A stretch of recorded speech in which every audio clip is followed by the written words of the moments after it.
We wanted to find something local. We knew that Loggerheads nested out here in Topsail Island, and we're just throwing adjectives in front of turtle. I think salty turtle just kind of resonated.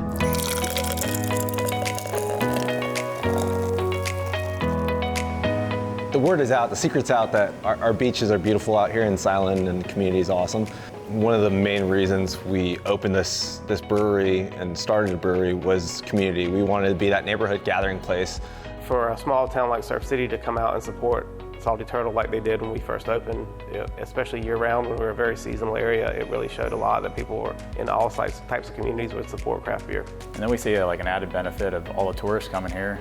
You know, our product goes a lot further than most regional breweries. People are coming from Ohio, New York, Pennsylvania, Chicago, and they're buying 4-packs and bringing it back. So we get a much larger reach because of it. And we got with the Sea Turtle Hospital, Karen Beasley, Sea Turtle Hospital, and told them that we wanted to donate a portion of our sales over to them, as soon as we, started producing our beer. The town, cares about that Sea Turtle Hospital. It's been here for a long time, and I think it helps link us to the community, to the people. So, majority of the turtles are brought to us. And then they're here anywhere from, I've seen a turtle be brought in and was released 24 hours after the fact. Then we have turtles that are here for several years. That's a key part of our mission, is the educating of people about the plight of sea turtles, being that they are all considered endangered or threatened. Salty Turtle is our neighbor, and they're a great neighbor. They donate to us on a regular basis. They also host a bike race each year that those proceeds come back to us.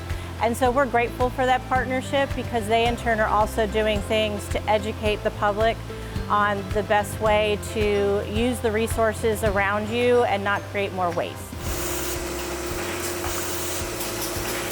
Salty Turtle's edible can holders are a great thing, because it is one less thing that ends up in the trash. It's one less thing that ends up in the ocean, and we need to keep the oceans clean, specifically in our viewpoint for our sea turtles. So with our relationship with the Sea Turtle Hospital, the can toppers actually, happen to fall in the ocean. They are biodegradable. I think it's kind of our responsibility to attempt to try to remove the plastic from the situation as much as possible. We do have, a beach kind of vibe out here. All our beers are pretty sessionable, so we want people to enjoy, maybe 1 or 2, maybe even 3. It's a community brewery, it's an experience, and people come to breweries for the experience. We tell them that, you're not serving, other beers, you're not serving macro beers, you're here serving beers that are made behind that wall. Since we don't have the Miller Lite under the bar, we don't have the Corona, if somebody comes in and they're used to drinking Corona, we have a great Mexican lager, try it out, and most of the time everybody loves it. So we didn't really give them the choice to just continue the same old pattern. Hey, give us a shot.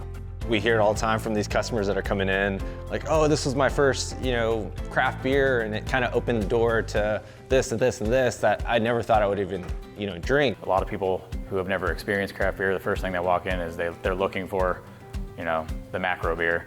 And we can steer them to something that's more their flavor by having lighter stuff on. We kind of let the customers, I'd say, drive the list. What are they buying?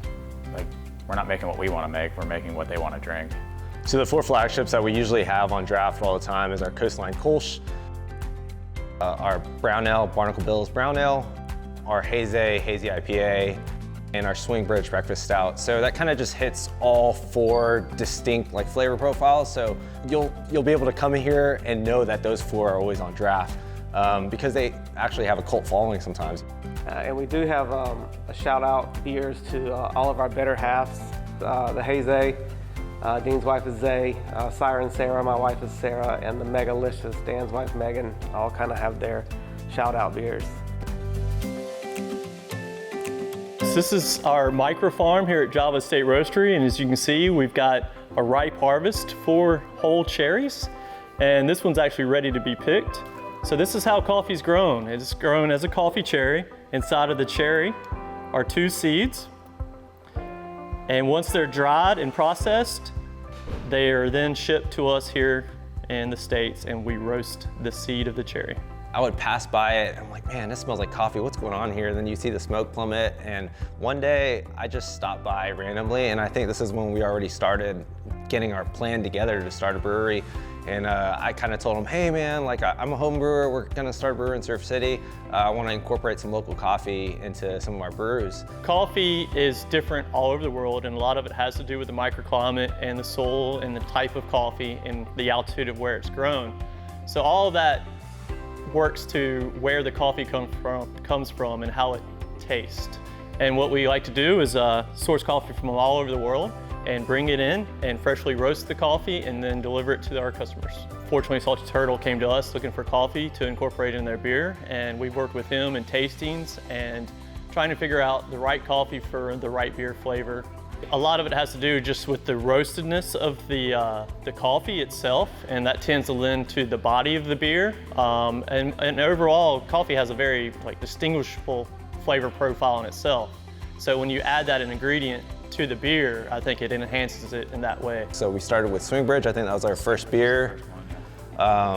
So that was our first beer with their coffee, and then another one is Bayshore Blonde. The name Bayshore comes from a unit that I was a part of, 3rd Battalion, 2nd Marines. We were nicknamed the Bayshore Bastards. That they got their nickname from the Battle of Tarawa in World War II. It is a blonde ale that has coffee notes and coffee roast to it. So you look at it, you're like, oh my God, it's a light beer, and then you smell it, and it's like, oh, pretty much tastes like coffee. So what's beautiful about our 2 crafts is that you can tailor a particular beer or a particular coffee to meet a certain taste profile. Kind of like a small art form, like you get to do something different than just making normal regular beer. Any other industry, especially business-wise, it's kind of cutthroat where they're trying to keep all their secrets in versus the craft beer community. We're against the big guys, so we want craft beer to flourish and we want people to drink local. I think my favorite thing about craft beer is the social aspect of it. It's kind of something that people gather around, but it's also not the same thing every time you show up. It's a lot of variety. You never know what event is going to be happening around the tap room, or you never know what new beer or new style is going to come out, and it's not just going and doing the same thing over and over again. It's a constant refreshing variety.